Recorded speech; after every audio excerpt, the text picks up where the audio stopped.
The CBI's all-powerful big boss is in a big controversy. A day after he was put under the Supreme Court scanner for meeting accused, Headlines Today has accessed more damning evidence against him. Ranjit Sinha wasn't meeting 2G accused alone. He was hosting Colgate accused, Hawala scam accused openly, brazenly. And Headlines Today has a copy of his visitor's diary to prove the controversial visits. What were they really about?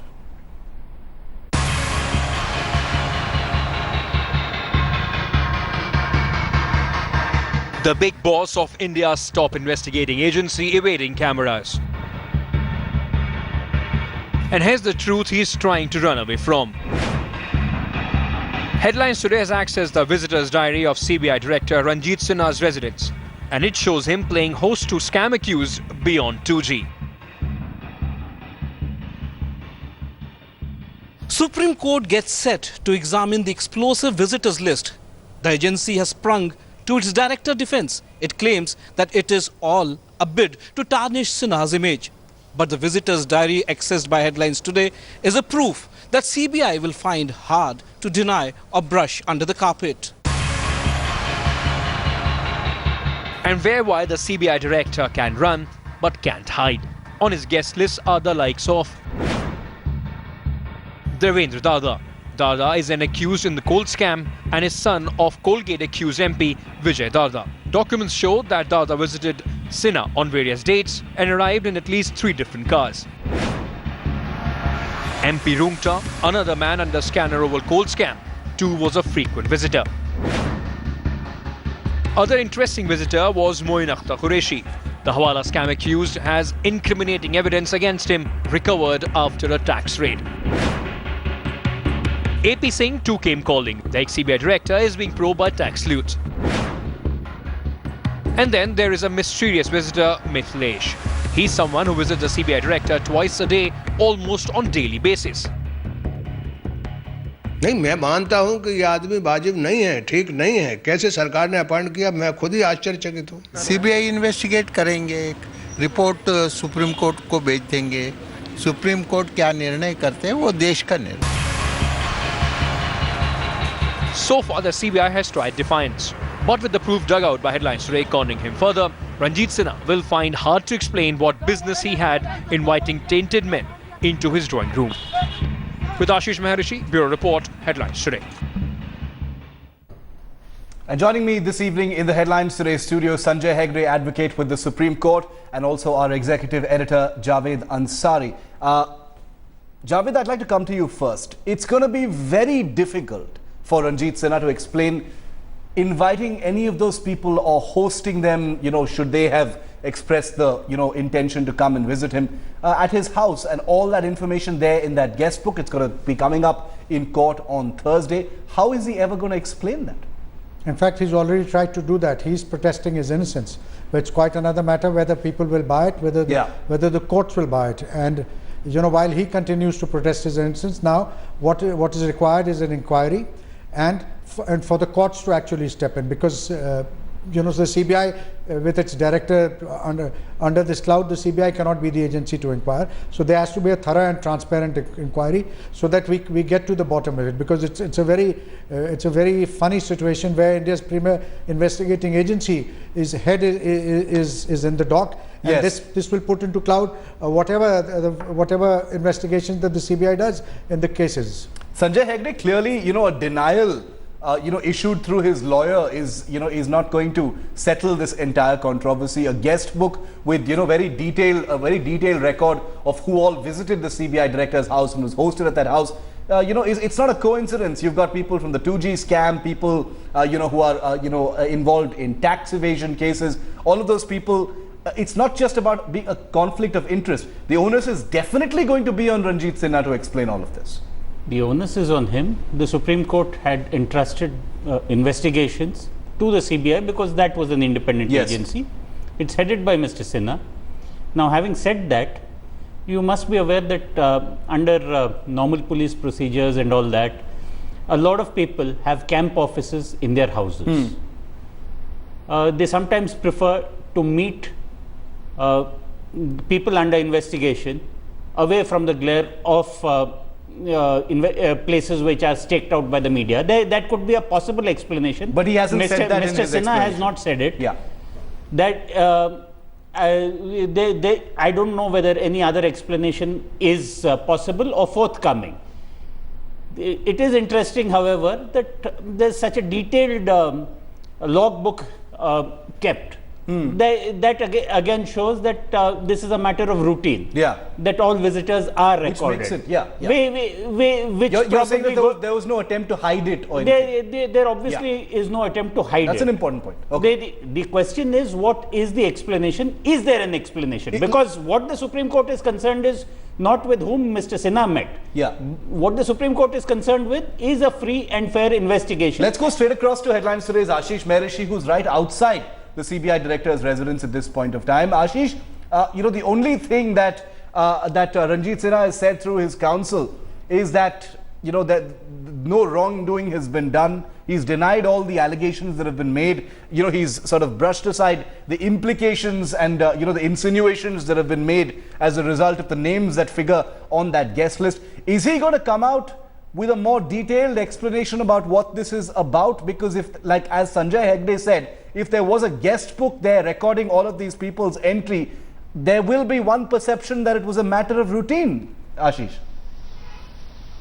Very true. In fact, but Shiv, one has to look at the, the motive or, Yes. what is the issue why, this suspicion has been raised is because when this news broke first, Mr. Sinha very clearly said that there is nothing like a logbook that exists at 2 Janpath. But now he's not denying. He has actually met the people from Anil Dhirubhai Ambani Group, that is Tony Jasudasan. He has accepted that he met Tony Jasudasan as well as Sethuraman. Yes. Now here, today what we have been able to bring out through the logbook is that an accused, who is an accused, Vijay Dada's son, Devendra Dada, who, and the office, as I show you, this is 2 Janpath, and from this CBI headquarters is not very far off. It must be like 3-4 kilometers from this place in Lodi Road. It's not very far off. Yes. So why an accused who has to be maximum in touch with the investigating officer, he lands up at the house of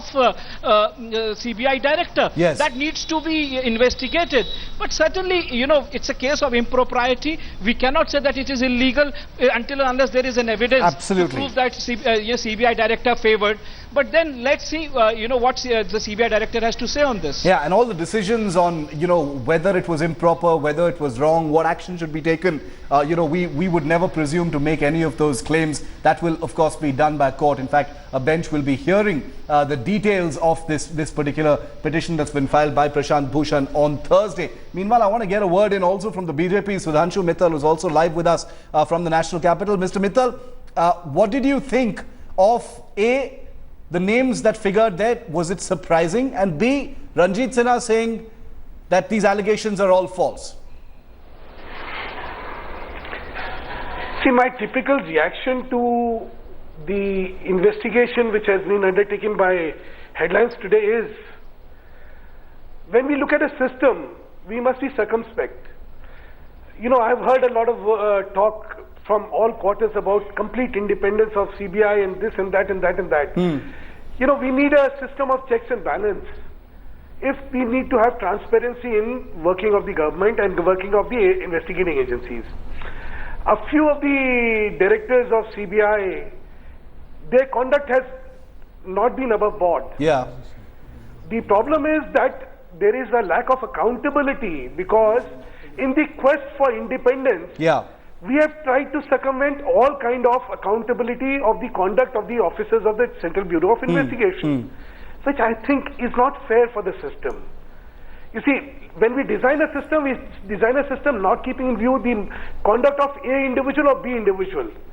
We have to look at the system from the perspective that 30 years hence, is this what is going to survive? Okay. I want to come to Javed. Javed, I want you to respond to what Sudhanshu Mittal has said, and after that, I'm going to go to Mr. Hegde. Javed, go ahead. I'm a bit surprised by what Mr. Mittal says. I was hoping he would be a lot more forthcoming, almost as forthcoming as he used to be where the CBI is concerned when he was on the other side, when they were in the opposition. Today he's soft peddling the issue, mincing his words. I'm a bit surprised by what he says. Mr. Mittal, you are mincing your words. Javed, there is no surprise on the conduct of the person concerned and the names which are figured out. Certainly, the director would be expected to give an explanation as to what the truth is behind. He has to, yes. Because such allegations are of very serious nature, and they cannot be brushed aside because they do raise suspicion, and it has to be clarified. So I'm not at all soft peddling the issue. All I'm saying is, let us go beyond. You yourself have been showing how there are accusations of very serious nature against some of the previous directors. That is what is my fundamental problem, and that is what my fundamental I want to bring Sanjay Hegde back into this discussion. Sanjay Hegde, we're going to leave it to the courts to decide, what was improper, whether something was improper, and, if any at all action needs to be taken. That's for courts to decide, and the courts will take it up. But given the sum and substance of this investigation, the information that's come out, the names that have come out, the sort of perception of conflict of interest and, possible quid pro quo, all of those implications that exist on the table right now, has the entire process, this entire process of justice as far as the 2G scan case, as far as the CBI investigation case, has it been vitiated by the implications that we've seen from this investigation? See, the justice process commences after the investigation is over. Today, the justice process is concerned with having a clean investigation. Now, there is some material which comes about which suggests that people who are under investigation are going over the heads of the investigating officer to the boss to whom they report to. So, it is one matter that the CBI director receives inputs from everyone. Okay, somebody has a complaint, you want him to listen, and you want to be sure that your investigators are doing a fair job. For such things, you normally meet in the office. The question is, why the residential office? Or if there is a residential office, why the residence? So there we would have to await his explanation. If it is a camp office and everybody came to one particular room where there was an office set up, he met them there and sent them out at particular times? No. But what's interesting in this guest book seems to be some patterns. Some people came more than once. Yes. Some people come occasionally. If that can be tied in, that movement and that pattern can be tied in with investigation, let's try and get some more information on that from Ashish Mehrishi, our reporter who's broken the story. Ashish, do we know the circumstances under which these people, came to meet Ranjit Sinha? Was it to be interrogated? Was it, as Mr. Hegde put it, was it to, were they arriving to meet him, or was it a camp office meeting? Do we know anything about the circumstances yet? Well, Shiv, if you see, the CBI director never involves himself directly into any investigation. It is the investigating officer who actually looks after the investigation. Precisely. Now, the big question is that the names that we have brought out, not only it is Devendra Darda or MP Rungta who are, involved or under scanner of CBI in various cases. There is a person called Moin Akhtar Qureshi who has been investigated by the Income Tax Department. There was a search. And his alleged role with AP Singh, who is the former director of CBI. Now, if you go through the roster, if you go through the visitor's diary, Qureshi's visit as well as AP Singh's visit is very frequent. And the other aspect to it is that Ranjit Sinha had written a letter to CBDT chairman asking for details of the investigation into the matter, which was denied by CBDT. So, if you have a person who is being investigated by IT department and he's a frequent visitor at the house of the CBI director, it again raises eyebrows. So, certainly, these things have to be looked into. The matter has to be investigated. There's definitely a pattern. What view the Supreme Court takes, that has to be looked into. That's going to be looked into on Thursday when a bench takes it up. Prashant Bhushan, the petitioner, says there is explosive material which proves that the entire investigation is compromised. The process of justice will begin, like Sanjay Hegde said, after the process of investigation is over. Everything needs to be above board, and we're going to have to see where this actually goes. For now, all that Ranjit Sinha has said is that the allegations against him and the implications and the perceptions are completely false. It's a big fight over the CBI once again. Thank you, gentlemen, for joining us on this particular debate.